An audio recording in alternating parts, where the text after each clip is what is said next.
Paizinho querido, obrigado, Senhor, por esse momento especial, onde a Tua igreja se reúne, Pai, para Te cultuar, Senhor. Obrigado pela vida do Teu Filho, Senhor, que está à frente desse ministério. Nós pedimos agora que o Senhor o cubra, Pai, com Teu poder, com as bênçãos que vêm do céu do Senhor sobre ele, dando sabedoria, Senhor, para ele falar a nós. Prepara o coração da Tua igreja, Senhor, para receber esta palavra. Como diz o cântico, Senhor, que nós venhamos ter um coração arrependido, Senhor, que nós possamos viver, Pai, de acordo com a Tua palavra, Pai. Toca-nos nesta manhã. Usa Teu Filho com sabedoria e com poder, Pai, para atingir a Tua igreja como o Senhor quer que assim sejamos. Em nome de Jesus. Amém. Lorena, você consegue soltar aquele primeiro vídeo? Alguém pode apagar a luz para mim lá, por favor? Vê se consegue. Mesmo que não tenha som, nós estamos numa luta com esse computador, gente, que vocês não imaginam. Ó, essa vai ser a série desse mês. Tá bom? As 7 igrejas do Apocalipse, tá bom? Essa é de Esmirna, já passamos Éfeso.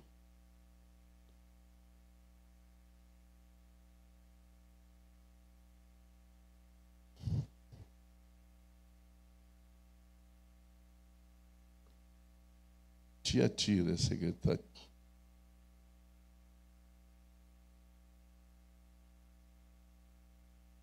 Sardes.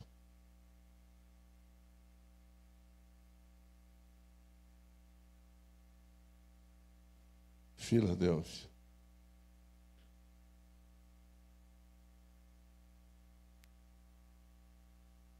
Sétima, última, Lau. Não é Laú, é Laodiceia. Às vezes o pessoal que como é que fala? Que escreve, não tem o cuidado de ver as palavras que escreve. Tá bom? Então nós vimos aqui o quê? 7 cidades que são citadas no Apocalipse. Pode acender a luz agora, querido. São citadas no Apocalipse, tá bom? Capítulo 2 e o 3 do livro de Atos fala para o presente, tá bom? Então ele está falando às igrejas que existiam na época. Essas igrejas, hoje, elas estão localizadas na Turquia, é um roteiro. Você pega Éfeso, Pérgamo, Tiatira, Sardes, Filadélfia, Laodiceia e termina em Esmirna, né? Parte de Esmirna, né? Então, o que nós vamos estudar nesse tempo? E eu espero que você não perca nenhuma dessas mensagens, que eu creio que elas serão muito boas para a igreja. Então, é Jesus falando para a igreja, está claro para nós isso? É mais ou menos assim, o Apocalipse, Deus revelou a Jesus como se te ditasse para João escrever, tá bom? Então, é João escrevendo aquilo que Jesus mandou ele escrever. Então, as igrejas receberam cartas de Jesus, as 7 igrejas, tá bom? Então, são 7 igrejas que nós vimos aqui, e eu vou falar de uma delas. As cartas, elas têm algumas coisas em comum. Eu queria só citar antes que o material que a gente usa é do reverendo Hernandes, e eu estou usando de Wilcock, que eu tinha lá na minha estante, até nem vi que eu tinha lá, e muito bom sobre Apocalipse. Então, você vai ver citações de Hernandes e de Wilcock aqui, tá bom? Muito bem. Essas 7 igrejas, essas 7 cartas, elas começam iguais, elas começam citando Jesus, descrevendo Jesus, na perfeição de Jesus. Então, começa Jesus falando sobre ele para as cartas, tá bom? As cartas têm muitas semelhanças entre si, se você avaliar uma por uma e compará-las. Cada uma delas é iniciada com indicação dos nomes dos remetentes e dos destinatários, quem escreveu e para quem foi endereçada essa carta. É claro que nós sabemos que foi endereçada às igrejas, aos habitantes daquela cidade, daquela igreja. Porque antigamente as igrejas eram dentro de uma cidade. Então, por exemplo, quando você fala Laodiceia, era o povo que vivia em Laodiceia. Então, quando você fala Colossenses, você não está aqui nas cartas, é outra carta. Quando você fala Colossenses, você está falando a Colossos. Então, Colossenses são os habitantes de Colosso. É como se você mandasse uma carta para Londrina, endereçada aos londrinenses. Entende isso? Tá bom? Muito bem, cada uma das cartas termina com um mandamento e com uma promessa. Agora eu quero falar um pouco sobre Éfeso. Eu já começo a pregação. Eu quero só mostrar para vocês. Nós tivemos o prazer, a bênção de Deus, de irmos a essas 7 cidades, tá bom? Todas elas estão em ruínas, a única que existe é Esmirna, e é um local assim que o pessoal fez escavações no centro da cidade. Mas não existe mais nada dessas cidades, tá bom? Você tem alguma coisa das imagens de Éfeso? Essa aqui é Éfeso. Dá para apagar a luz lá? De repente dá para ver melhor. Olha, essa aqui é a entrada principal. Essa é a rua principal, você vai dar na biblioteca, você girando para lá, você vai sair no anfiteatro. Essa rua, ela é toda de mármore, é a coisa mais linda do mundo, sabe? E tudo que tem em volta são edificações, está vendo? Claro que muita coisa se perdeu, eles refizeram essa rua, mas era assim que era. Olha o tanto de gente que visita isso aí. Siga em frente. Olha lá, um casal simpático, bonito. Aleluia, glória a Deus. Eu só dizer que eu fui lá, tá bom? Pesquei bem na hora. Olha, que figura. Aqui é essa livraria, era uma biblioteca, assim, era a segunda do mundo. A primeira de Alexandria e essa é a segunda. Pode seguir em frente. Essa aqui é o anfiteatro. E eu tive uma experiência maravilhosa. Lá comecei a cantar. Como é que é? Aquela música do Asaf. Eu sei que foi pago um alto preço para que contigo eu fosse um meu irmão. Você ouve tudo que você fala, ele ricocheteia o som e volta, você escuta o que você está cantando. Eu estava lá embaixo, a Doc está lá embaixo. Siga mais um pouquinho. Está vendo? Eu estou lá em cima, lá embaixo é onde as peças eram apresentadas e onde as pessoas eram mortas aqui. Os leões comiam, eles eram mortos em fogueiras, mas tinha apresentação de teatro também, eles eram ricos no teatro, tá bom? O que mais que tem aí? Aquela da deusa consegue mostrar? Acho que não, né? Siga em frente. Tem mais? Acabou. Acabou. Então, essa é a cidade de Éfeso. Eu vou falar algumas coisas de Éfeso para você. Jesus, ao falar para Éfeso, ele mostra que ela estava desviada, porque perdeu a direção.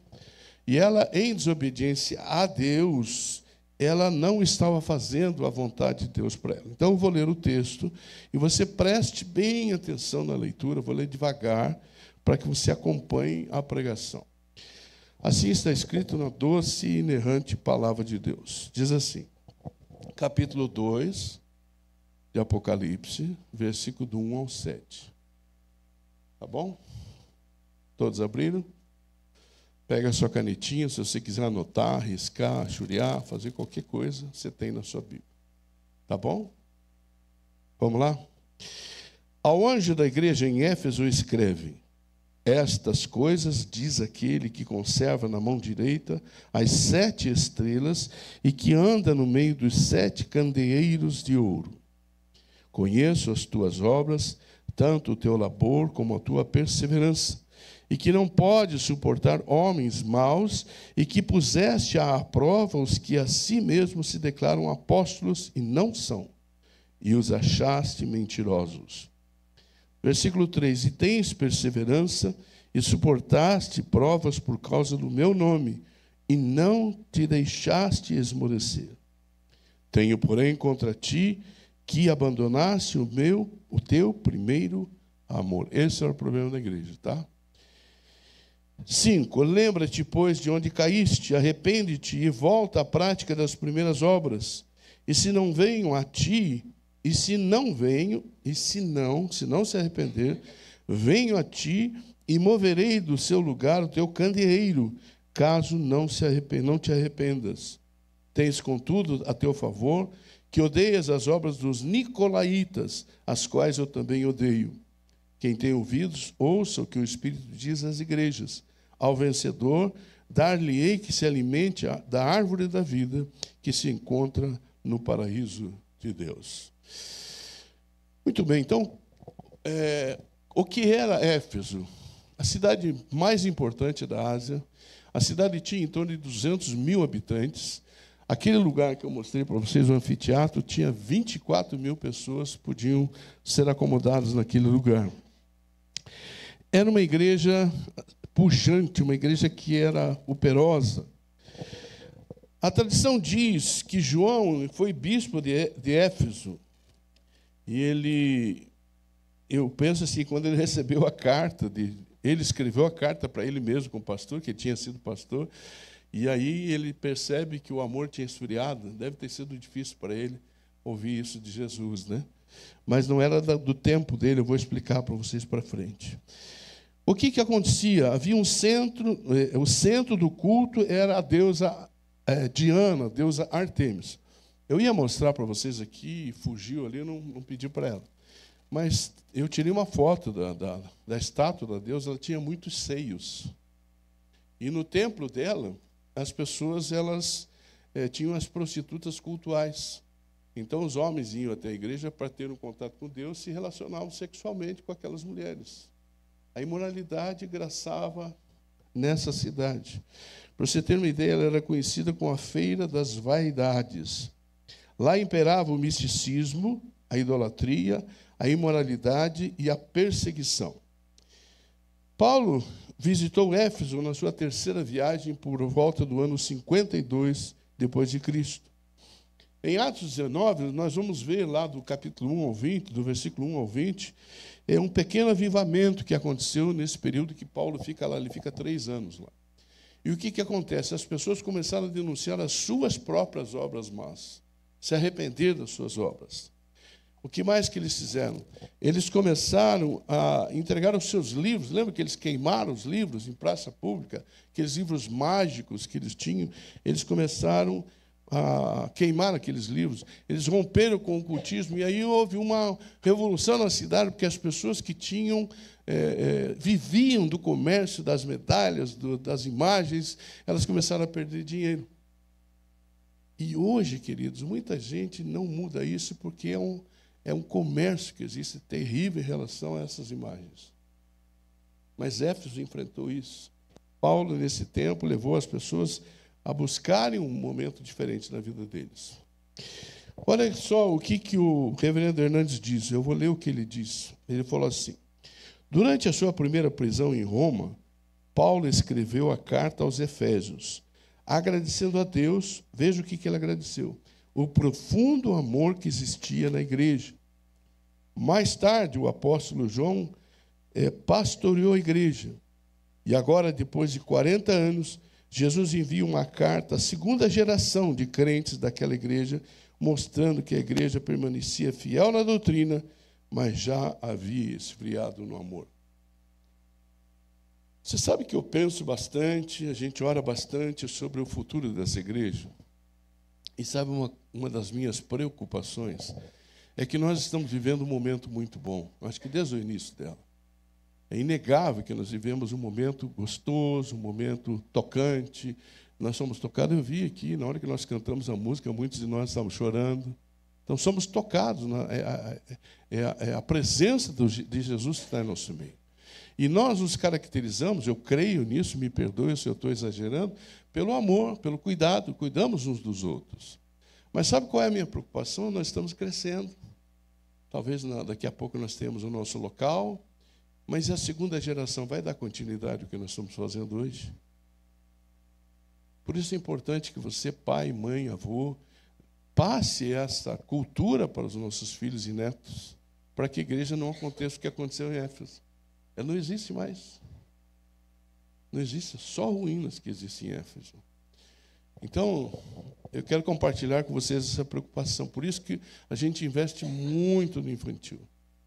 Investe nos pré-adolescentes, queremos investir em todas as faixas de idade. Mas eu creio que o infantil é a nossa prioridade para que a gente tenha uma segunda geração, talvez mais sadia que nós, talvez mais crente do que nós. Jesus, ele faz 4 colocações para aquela igreja. Ele primeiro se apresenta à igreja, depois ele elogia a igreja, depois ele chama a atenção da igreja e, por último, ele dá uma segunda chance para a igreja. Muito bem. Então, qual foi a primeira lição que Jesus deu, qual é o primeiro toque que Jesus deu naquela igreja de Éfeso? Versículo 1 diz assim: ao anjo da igreja em Éfeso, escreve: Estas coisas diz aquele que conserva na mão direita as 7 estrelas e que anda no meio dos 7 candeeiros de ouro. Jesus se apresenta àquela igreja. Ele fala quem ele é. Ele diz, olha, eu sou aquele que está no meio e que ando no meio de vocês. Jesus envia a mensagem ao anjo da igreja. E aí, quem é este anjo que recebe essa mensagem?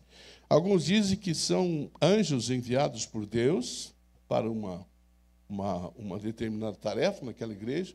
Outros dizem que são anjos guardiães. Mas o que é mais aceito pela tradição e pelos estudiosos é que está falando a respeito do pastor da igreja. É como se nós recebêssemos uma carta de Jesus e ele mandasse ao pastor João Luiz Simonetti, ao anjo da igreja. Eu não sou anjo, tá? Mas eu sou pastor da igreja.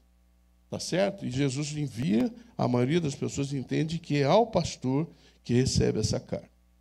Jesus se apresenta como aquele que está presente e em ação e no meio da igreja. Ele está no meio da igreja. Veja o que ele diz. E que anda no meio dos 7 candeeiros de ouro. Ele não só está no meio, como também anda no meio dos candeeiros. Sabe o que eu sinto hoje nas igrejas, e em nossa igreja às vezes? Que nós perdemos um pouco do impacto da presença real de Cristo. Ele diz 2 vezes. Primeiro, ele diz assim, eis que estou convosco todos os dias até a consumação do século. E aí, num momento de oração, ele diz assim, eis que estou no meio. Ele não fala que está na ponta, que está lá fora, ele diz que está no meio. Então, primeiro, a presença de Jesus é constante, todo dia, toda hora. E segundo, que ele está no meio. Você consegue entender que Jesus está aqui ou não? Esse amém não foi legal. Você consegue entender que Jesus está aqui no nosso meio? Amém. Tem que ter convicção disso, gente. Porque nós temos a convicção da transcendência. A transcendência é qual? Eu entendo que existe um Deus que fez todas as coisas, que habita no universo, que tem controle sobre todas as coisas, mas eu tenho dificuldade em entender a imanência. Quer ver o que é imanência? Nós sentimos ao cantar agora há pouco. Isso é imanência. É sentir a presença de Deus em nosso meio. A transcendência, Deus é soberano. Tudo é dele. Mas ele está em nosso meio. Então nós perdemos um pouco disso, queridos. Perdemos a percepção de que ele está conosco. Ele está nesse culto, ele está na reunião de oração, ele está com as crianças. Ele está conosco, ele diz isso, ele promete isso, e ele nunca deixou de cumprir as suas promessas. Então, o nosso problema, queridos, é a imanência. Imanência é nós sentirmos a presença dele aqui conosco. Então, cada culto não é um acontecimento. Eu vi esses dias John Piper falando, Maurício, disse assim, nós crentes hoje temos o culto como um evento na nossa igreja, na nossa vida. Então, se a gente for no culto, ou for no parque, ou for no estádio, eu só troquei de evento. Queridos, estar com Jesus não é um evento. Estar com Jesus é a própria vida nossa. Nós temos que estar com Ele, e principalmente como igreja. Então, quando você tiver a noção de que não é um evento na sua vida, que você necessita desesperadamente estar na presença dos irmãos e com Jesus na presença dos irmãos, você não vai mais trocar de evento. Se alguém diz que vai te visitar, você fala, querido, não posso, que de manhã eu tenho que ir para a igreja. Ou se alguém vai dormir na sua casa, tudo bem, você fica aí, eu faço café para você, meio-dia, 11h30 eu volto. Você está entendendo? Nós temos que crer que Jesus está no nosso meio, senão isso aqui vira uma reunião, vira um encontro. E não é um encontro, nós estamos aqui prestando culto a Deus. Por isso não vai agradar você às vezes. Não é para você o culto, você não é o centro da história.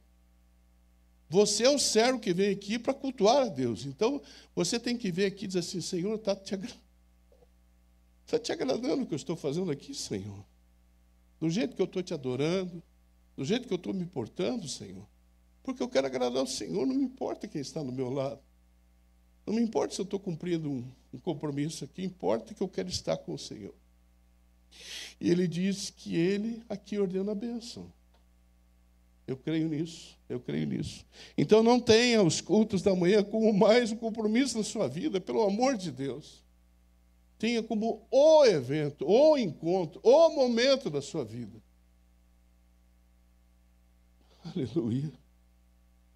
Barclay diz o seguinte: a totalidade da igreja está em sua mão, a mão de Jesus. E ele a sustém.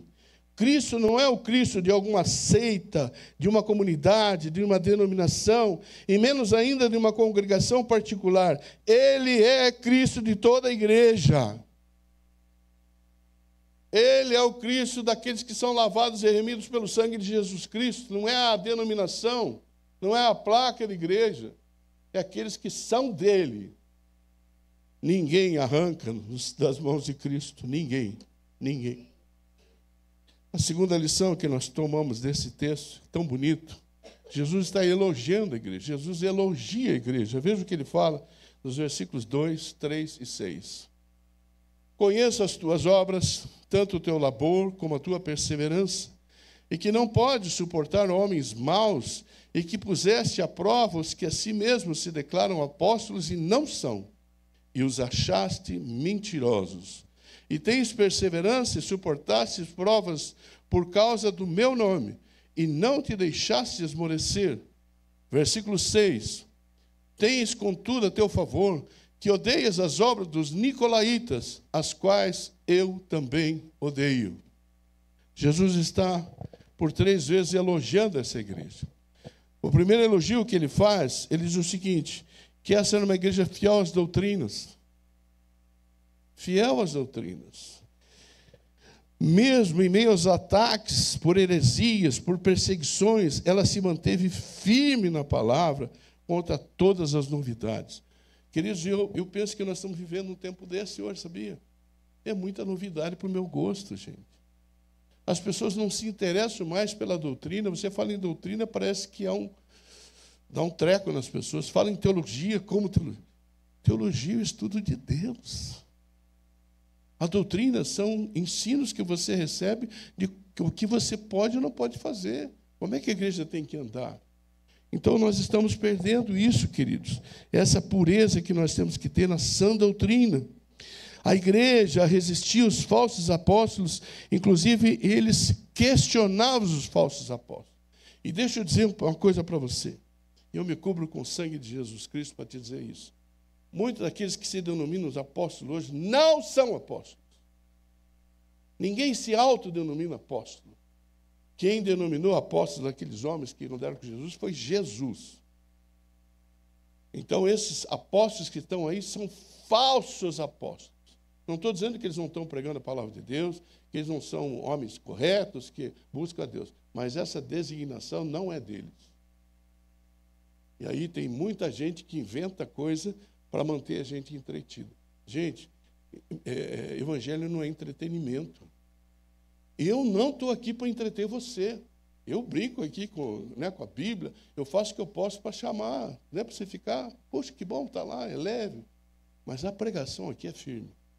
Cada um de nós tem essa responsabilidade de pregar a palavra como ela é, que não tem invencionice, não tem novidades. Aqui é a doutrina que o Senhor Jesus passou para nós, e que Paulo desenvolveu, e que nós temos claramente na palavra de Deus. Está claro isso, queridos? Muito bem. A igreja tinha discernimento espiritual. Ela é intolerante com a heresia e com o pecado moral. Ela não aceitava isso, aquela igreja. No versículo 6, nós tomamos conhecimento de quem? Quem eram os nicolaítas? Eles eram daquela doutrina de Balaão que tentou enganar o povo de Deus. E o que eles faziam? Eles pregavam um falso cristianismo. Agora, veja se tem alguma semelhança com os nossos dias. O que eles pregavam? O evangelho liberal sem exigência e proibições. Um evangelho que o sexo antes do casamento não era pecado. Eles estimulavam a imoralidade, eles estimulavam todo tipo de sentimento que você tinha de rejeição ao evangelho, porque não criam, não aceitavam as doutrinas. Vá lá o que aconteceu com Balaão. A gente não entende Balaão, mas Balaão tentou enganar o povo de Deus. Apesar de dizer que Ele faria o que Deus dissesse para ele. Então, esses nicolaítas foram resistidos por essa igreja. A igreja era resistente, ela rejeitou essas obras. Hoje, a igreja evangélica brasileira, e eu estou aqui denunciando, o papel do pastor nesse lugar é denunciar. Está claro isso? Tem que ser profético e tem que denunciar. Eu não abro mão desse papel. Doa quem doer. Tomamos conhecimento sobre isso, e o que a igreja evangélica faz hoje? Ela não quer as doutrinas, e sim visões, revelações. Quer sentir algo. Às vezes eu não sinto. Às vezes eu estou firme aqui, eu não estou sentindo nada, mas eu sei que eu estou cultuando a Deus, que eu estou buscando a Deus, é o que eu tenho que fazer. Nem sempre eu vou sentir. Às vezes é o culto racional, Paulo fala sobre isso. É o culto racional. As pessoas acham que a gente se tornar racional, a gente perde a espiritualidade. É o contrário, quanto mais espiritual, vai ser mais racional. Mas entende o que você está buscando, o que você está fazendo. Muito bem, queridos. A igreja hoje não quer estudar a palavra de Deus. Eu não quero expor nenhum de vocês. Mas se eu fizer algumas perguntas da igreja, da Bíblia para vocês, poucos vão responder. Eu estou falando com amor para vocês, tá bom? Nós não estudamos a Bíblia como deveríamos estudar. Aí você pega um judeu, em 7 anos, ele decorou a Torá. Você pega os islamitas, ele tem até 10, 13 anos, ele decorou o Corão. Nós não conhecemos um livro da Bíblia. Eu estou falando de uma forma geral, tá? Pelo amor de Deus, não fique bravo comigo, por favor. Queridos, as pessoas hoje não querem estudar a palavra de Deus, mas preferem escutar testemunhos mirabolantes, espetaculares. Nós gostamos disso. O cara terrível, se converteu a Deus, tá?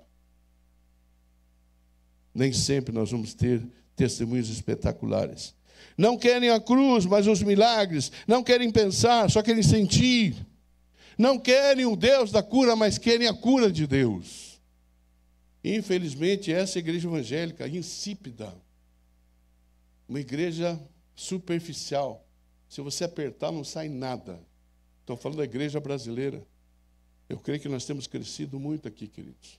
Agora eu quero pedir a você, estude a Bíblia. Conheça a Bíblia. Tenha um hábito de todo dia ler a Bíblia, 5 minutos, 10 minutos. Você vai crescendo, crescendo. Veja os cursos que nós fizemos aqui. Veja o que a gente tem oferecido para vocês aqui. Nós temos que conhecer o Senhor através da palavra dEle. O segundo elogio que ele faz, que essa igreja, a primeira igreja, era fiel na doutrina. Segunda, a igreja era envolvida com a obra de Deus. Não era uma igreja teórica, mas era uma igreja de ação. Os crentes eram engajados, não espectadores. Eles eram produtores, não consumidores. O maior mal que nós temos no nosso meio, queridos, é o consumo. Nós consumimos e não damos. E não produzimos. Isso não agrada a Deus, queridos. Eu tenho que receber para dar, não tenho que receber para ficar obeso espiritualmente. Aliás, é obeso, né, a expressão. Ficar obeso espiritualmente. Eu tenho que trocar, eu tenho que receber e dar. Então, os crentes hoje, infelizmente, de uma forma geral, queridos, por favor, entenda isso. Eles querem mais consumir do que produzir. Não era uma igreja narcisista que só existia para si mesma, que olhava só para dentro de si mesma. Eu creio que nós temos, como igreja, olhado para fora, feito o que nós podemos dentro das nossas limitações. Então, precisamos ser uma igreja envolvida na obra de Deus. Se envolvia, atuava fora do ambiente do prédio. E quando eu te falo isso, querido, talvez você diz assim, vamos fazer uma campanha na praça, numa empresa. Não, você é um missionário onde você está. A igreja que você pertence, você representa onde você está. Então, nunca esqueça, o que o pessoal pensa da nossa igreja é o que eles pensam de você e de mim. Se eu dou um mau testemunho, se vocês dão um mau testemunho, você vai dizer, pá, aquela igreja ali. Porque nós somos ligados. Somos ligados à igreja. Somos ligados a Cristo. Muita gente não se interessa por Cristo porque vê um péssimo testemunho em nós. Hoje, o pastor hoje veio com tudo. Senhor, nem almoço tem hoje. Fala a Deus. Terceiro elogio. A igreja era perseguida nas tribulações. Deixa eu dizer uma coisa para você, querido. ser cristão em Éfeso não era popular. Ser cristão em Éfeso era ser perseguido, ser maltratado, perder seus direitos. Ser cristão em Éfeso passava por perseguições terríveis. Olha, lá o culto era o culto ao imperador. E você já viu nos exemplos que temos de Daniel, dos 3 amigos lá, eles passaram pelo que eles passaram, porque eles não adoraram a imagem do imperador. Lembram disso? Então, todos aqueles que não adoravam a imagem do imperador eram perseguidos. E está acontecendo isso hoje também, queridos, ou não? Está achando que a história não se repete? Está acontecendo exatamente hoje. Se você não adorar o STF, você está ralado. Se você não disser que eles estão certos, se você não disser que o que eles estão fazendo é o certo, você está ralado. É ou não é? A gente tem que orar para aquele povo. 3 coisas. Tem que orar para eles. Como é que é, Doc? Me ajude.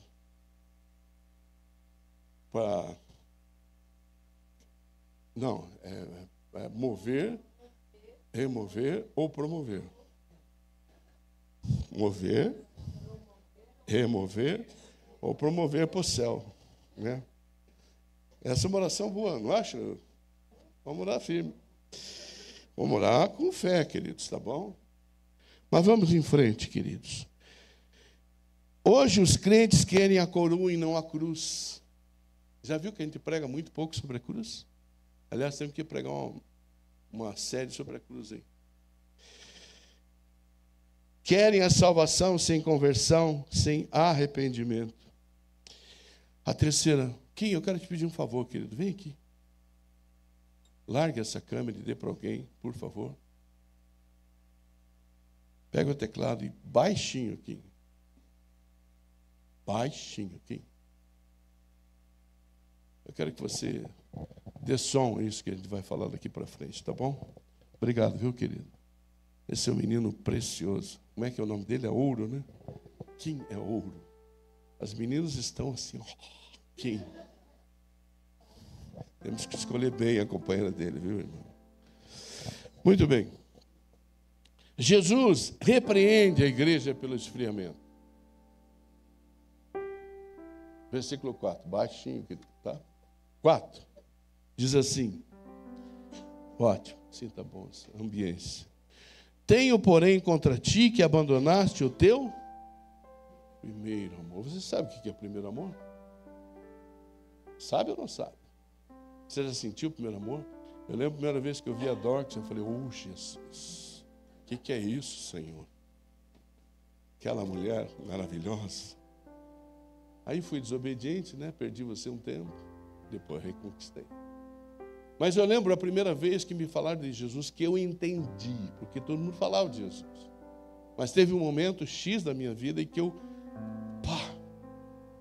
Jesus. Eu lembro que eu lia a Bíblia, eu chorava. Eu lembro que eu ia orar, eu parecia que eu estava no céu. Que coisa maravilhosa, que coisa extraordinária. E aquilo me envolvia, que eu queria toda hora estar com Jesus, queria toda hora estar orando, queria toda hora estar lendo a Bíblia. Esse é o primeiro amor, é o amor que a gente sente às vezes um pelo outro. Eu lembro que lá em Rondonópolis eu cheguei, um rapaz entrou, eu falei, o que é isso? Olhei para aquele moço, ele foi fazer um Vida Nova, sem vergonha, rapaz, que é só ele. Promíscuo. E eu olhei para ele assim, eu falei, Deus. Eu falei para ele assim, olha, Deus me deu amor por você. Eu amo você. E esse moço se rendeu a Cristo. E agora, na minha ida lá em Rondonópolis, nós batizamos esse moço. Mateus é o nome dele. Eu senti amor pelo rapaz, eu não sei como. Deus derramou amor, como derramou no meu coração amor por vocês. E eu creio que de vocês para mim também. É esse amor que eu estou falando. Que a gente tem que cultivar, que a gente tem que restaurar, que a gente tem que se arrepender, porque às vezes a gente fica muito lógico. A gente voltar a esse primeiro amor, que é esse sentimento maravilhoso que a gente tem, da graça de Deus que nos alcançou. Aquela igreja, queridos, era uma igreja especial, mas tinha tomado uma decisão errada, tinha feito algo errado. O problema da igreja de Éfeso é que ela estava desconectada da prática da piedade e do exercício do amor. Às vezes nós ficamos tão legalistas, queridos, que esquecemos do amor. Ficamos julgadores e esquecemos que devemos amar as pessoas em primeiro lugar. George Lett diz o seguinte: os convertidos em Éfeso tinham experimentado o primeiro amor nos primeiros anos de sua nova existência. Mas a luta contra os falsos mestres e seu ódio por os ensinamentos heréticos parece que trouxeram endurecimento aos sentimentos e atitudes rudes, a tal ponto que levaram ao esquecimento da virtude cristã suprema, que é o amor. Nós não podemos enrijecer, não podemos nos tornar legalistas, nós temos que amar as pessoas. Nós não gostamos do pecado, nós odiamos o pecado, mas amamos as pessoas que às vezes estão escravos do pecado. E devemos orar, devemos ajudar, caminhar com as pessoas. É o amor que tem que prevalecer. Não é aquilo que eu creio. Aquilo que eu creio a pessoa vai absorver no tempo devido. Quanto tempo a Dorcas orou por mim? Quanto tempo talvez você tenha levado para se converter? Para Deus se converter? Pensa na tua história. Você quer que a pessoa chegue ontem aqui no pecado e já se entregue a Cristo? Tem que caminhar, tem que amar, tem que caminhar a segunda milha com a pessoa. Pureza e doutrina e lealdade não pode nunca substituir o amor. Nós abandonamos o primeiro amor quando substituímos o amor a Jesus pela ortodoxia e pelo trabalho, pelo zelo, pelo legalismo. Por exemplo, eu trabalho aqui nessa igreja, então eu faço de qualquer jeito, chutando, batendo, sendo grosseiro, sendo rude. Cadê o amor? Se eu estou trabalhando aqui é porque é uma graça, é um privilégio trabalhar, então eu tenho que fazer isso com amor, agradar as pessoas, fazer com jeito, com carinho.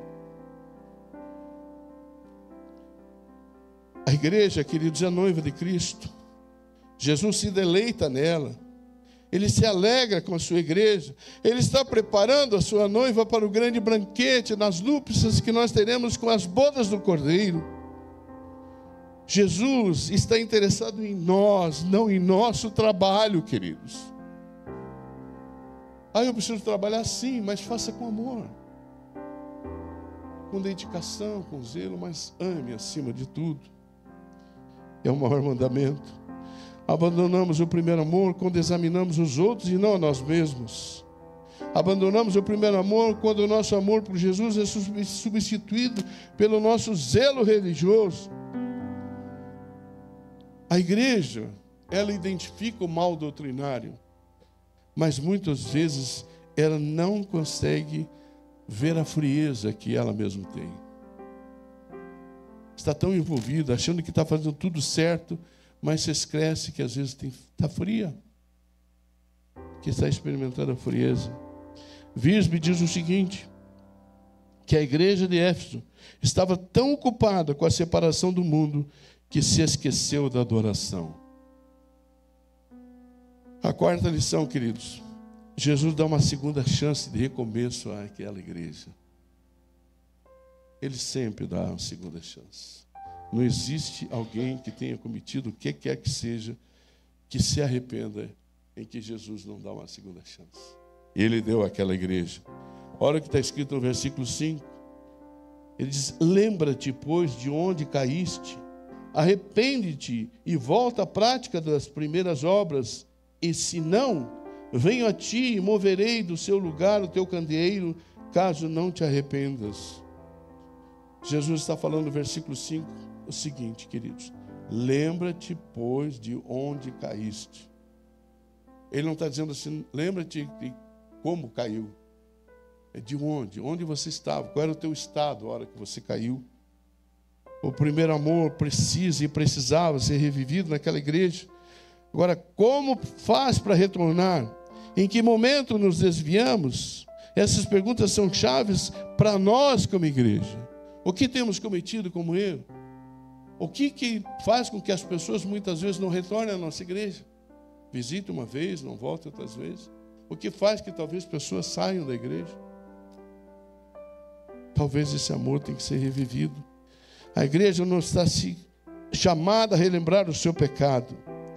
Ela está sendo lembrada de onde ela caiu. Você lembra do filho pródigo? O filho pródigo, ele quando lembrou da casa do pai, ele falou: eu estou perdido. Eu tenho que voltar para lá. Você entende? Quando você tem a percepção do que você perdeu, quando você tem a percepção daquilo que você tinha e que você abriu mão, você pode dizer: Senhor, eu quero voltar. Eu quero voltar ao primeiro amor. Eu quero voltar para aquele lugar que eu nunca deveria ter saído.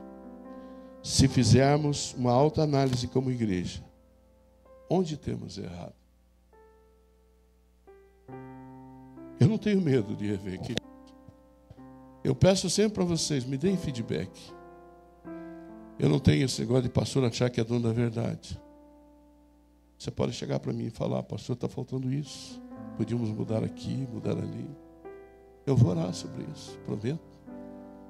Mas nós nunca podemos achar que nós estamos 100%. Temos que estar sempre preocupados com a nossa postura, a nossa maneira. Principalmente a mim. Eu quero que você tenha a liberdade de chegar e falar para mim: se eu esfriei com você, se eu não sou mais o mesmo que eu era quando você aqui chegou.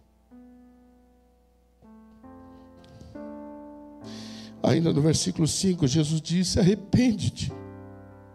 Arrependimento não é emoção, é uma decisão, é uma atitude. Lembrança sem arrependimento é remorso. Veja, lembra a questão de Judas e a questão de Pedro. Pedro se arrependeu e Jesus o restaurou.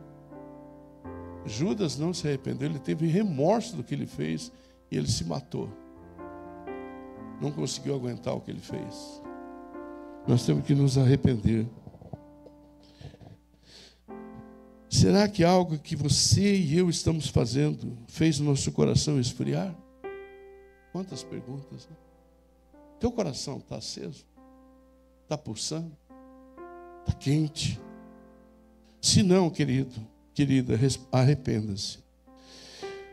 Olha o que ele diz na continuação do versículo, ele diz: e volta à prática das primeiras obras. Ninguém se arrepende de um pecado e continua praticando aquele mesmo pecado. Cremos que nós estamos num tempo especial de Deus como igreja, e é tempo, se estamos afastados em alguma área da nossa vida, voltarmos para Deus. Se você se afastou, volte para Ele. Se você está frio, arrependa-se e volte para Ele. Se você deixou de orar, se você deixou de se deleitar na palavra de Deus, de jejuar, de adorar, é tempo de voltar às primeiras práticas. Lembram como que eram? Como você, no começo da tua conversão, no começo que você conheceu a Cristo, como que era o teu relacionamento com Jesus? Como eram as horas que você investia na oração? Como era quando você tomava conhecimento da palavra de Deus, aquelas verdades que mexem com a gente, que tocam o nosso coração? É hora de voltar para esse amor, para essas obras. Agora veja, Jesus ele dá uma advertência no versículo 5, ele diz assim: e se não?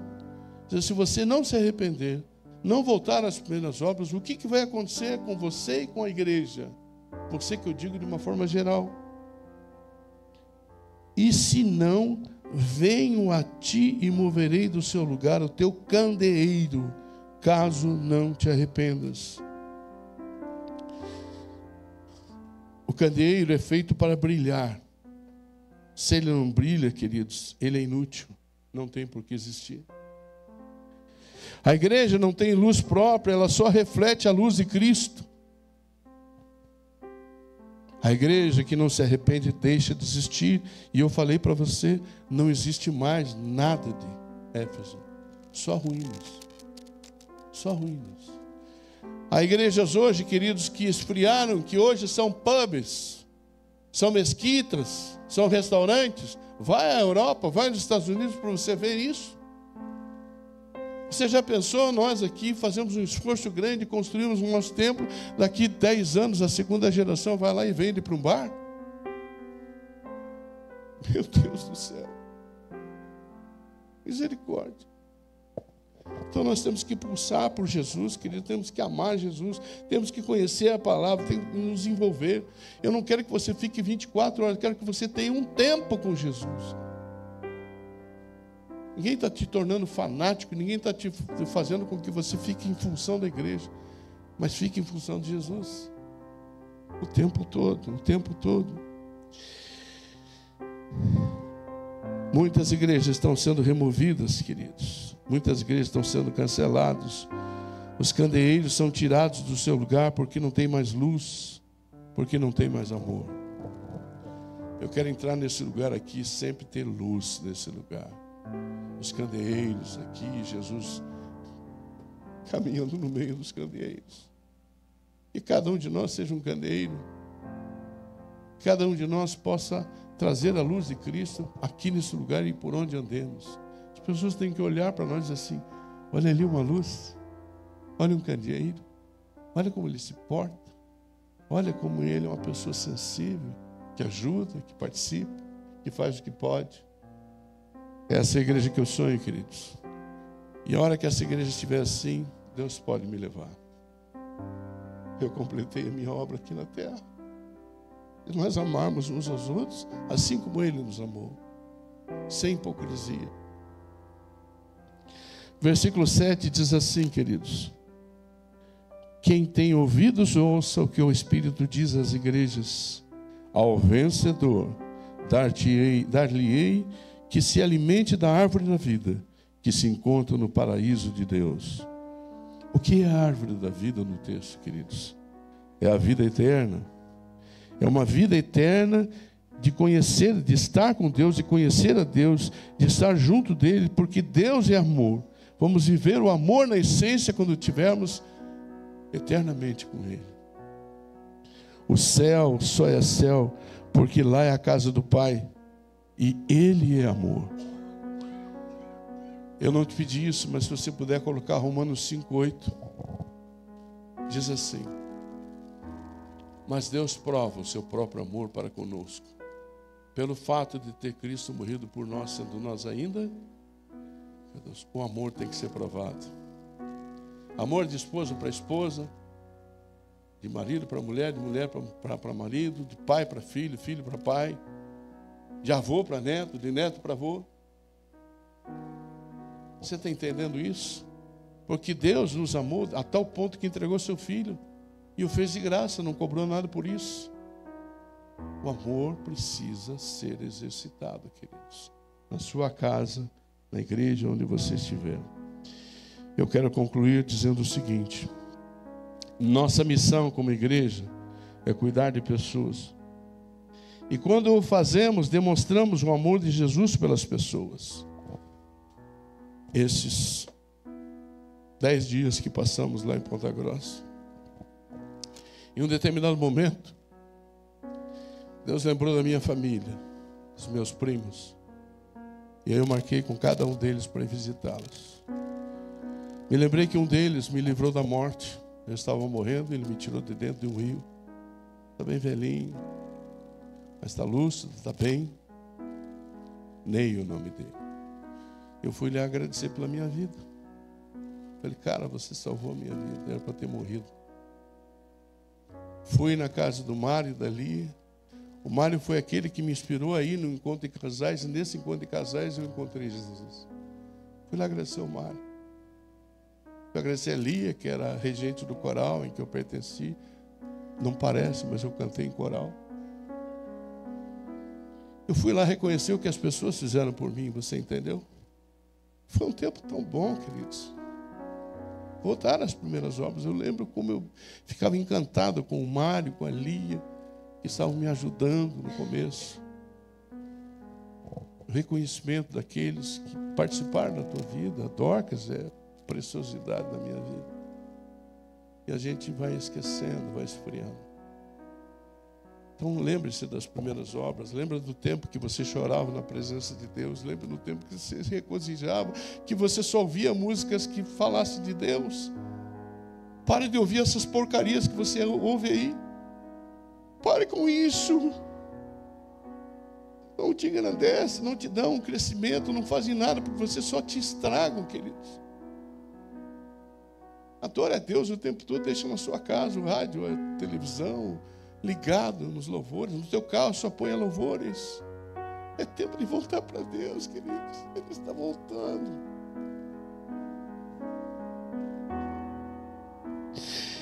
Que nunca a ortodoxia e o zelo pelo trabalho possam substituir e suplantar o amor que nós temos por Cristo e uns pelos outros. Que tenhamos como igreja discernimento para descobrirmos onde estamos errando e que o brilho de Jesus nunca seja ofuscado em nossas vidas através das nossas atitudes e abolindo os erros das nossas vidas, queridos. Essa é a igreja que nós queremos, diferente da igreja de Éfeso. Queremos os elogios de Jesus, queremos ser firmes na doutrina, mas não queremos que o amor se esfrie entre nós. Não permita isso. Que Deus os abençoe. Eu quero orar por vocês. Se você puder ficar em pé. Vou impetrar a bênção hoje. E aí a pastora Mônica vai dirigir aquele tempo de intercessão. Tá bom, pastor?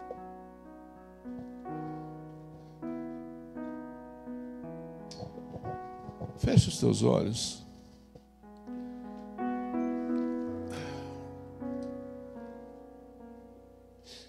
Tente lembrar da tua vida quando você conheceu a Cristo, como que era. Tente lembrar como o seu coração ardia, como o nosso coração ardia, como nós nos deleitávamos na presença do Senhor, como nós líamos a tua palavra, queríamos comer a tua palavra, Senhor. Por que nos afastamos, Senhor? Aonde que foi que nós caímos, Senhor? Aonde que nós nos desviamos daquilo que fazia tão bem a nós e nós esfriamos, Senhor? Tem misericórdia, nós estamos aqui nessa manhã como igreja nos arrependendo, Senhor. Todas as vezes que nós fomos frios e que fomos inconsistentes e que fomos, Senhor Deus, pessoas que não deram a devida importância do relacionamento com o Senhor, Pai.